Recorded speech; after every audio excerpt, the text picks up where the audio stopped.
Ir ką išgirdau pasisakymus kelių tarybos narių, kur išvelgėt nuogastavimus, tai pradėsiu, Romaldai, kadangi jūs paskutiniai šnekėjot, pabandysiu nuo jūsų ir pasakysiu, šiai dienai yra daroma viskas, kad mūsų autobusų parkas būtų gyvybingas, šiuolaikiškas, modernus ir kad jis aptarnautų kokybiškai mūsų rajono gyventojus, na, žinoma, nuvežtų ir Klaipėdą, ir į Palangą, ir kad jis galėtų įvykus vienam ar kitam vyriausybės sprendimui, kaip žinote, jeigu pasinaikintų vidaus sandoriai, mūsų autobusų parkas tikriausiai būtų pirmasis, kuris iš karto užsilenktų ir jis nebegalėtų būti gyvybingas. Tai yra faktai šiai dienai.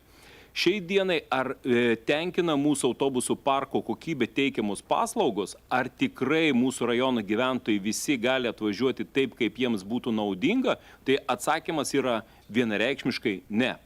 Ir todėl šiai dienai yra visi darbai daromi su naujoje autobusų parko vadovo, kur yra dėliojama būtent taip, kad autobusų parkas pagaliau aptarnautų mūsų rajono interesus, o ne autobusų parko interesus.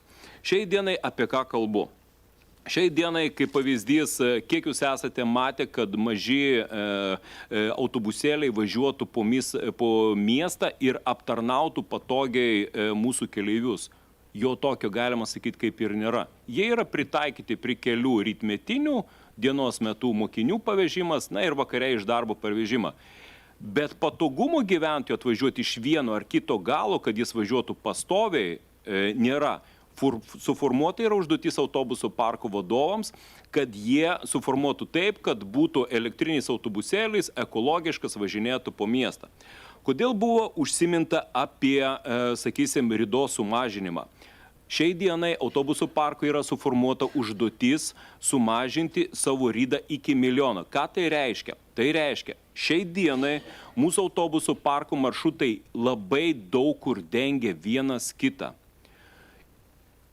Po miestą, tarp miestiniai yra netgi tokia situacija, kad autobusas, kuris neveža nei vieno keleivio, bet iš autobuso parko važiuoja per visą miestą, nuvažiuoja iki autobusų stoties rytinis maršrutas, tada vėl grįžta, važiuoja vėl pro autobusų parką ir nuvažiuoja į Salantus, nuvažiuoja į Karteną, nuvažiuoja į Darbėnus, ko pasekoje tai yra papildomos išlaidos ir nulinis tarifas, nes nėra tuo metu važiuojančių į tas įstaigas, į tas gyvenvietės. Vakare vėlgi ta pati analogiška situacija ir vėl kilometražas yra sukamas. Kodėl kilometražas yra sukamas? Nes mes mokame už tą kilometražą. Kaip pavyzdį pasakysiu.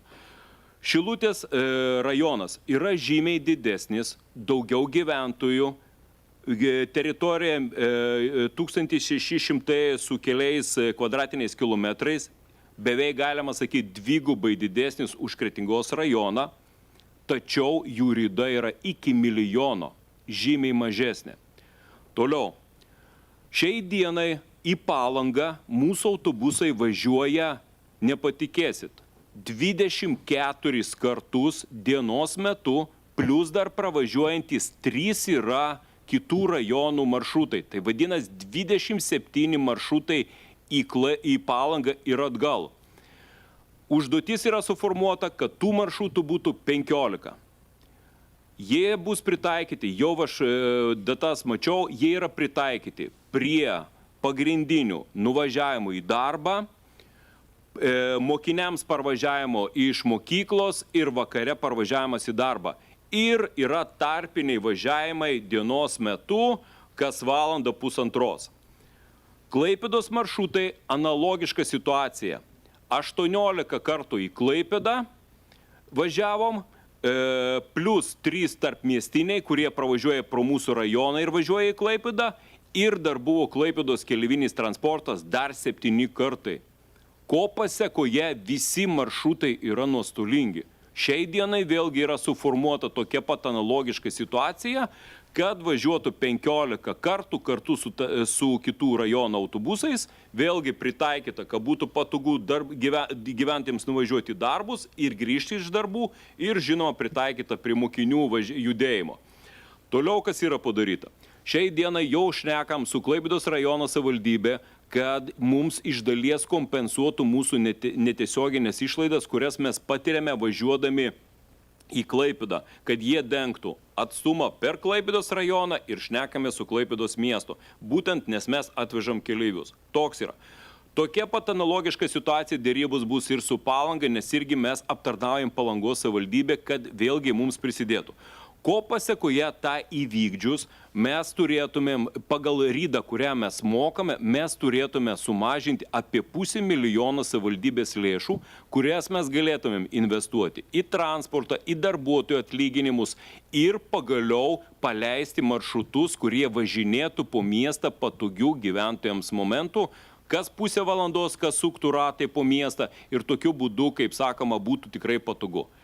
Visa tai yra daroma, užduotis yra suformuota autobusų parkui ir, kaip žinote, kai išlaidos autobusų parko sumažės, manau, ir autobusų parkas, tada pagaliau mes jį galėsime padaryti konkurencingą ir pagaliau galėsime jiems mokėti ne už jų patiriamas išlaidas, kiek jie nori, bet užpirksime paslaugą to, ko mums iš tikrųjų reikia ir mokėsime, manau, prieisime prie to, kad mes mokėsime už rinkos kainą, kiek yra šiai dienai rinkoje, už kilometrą.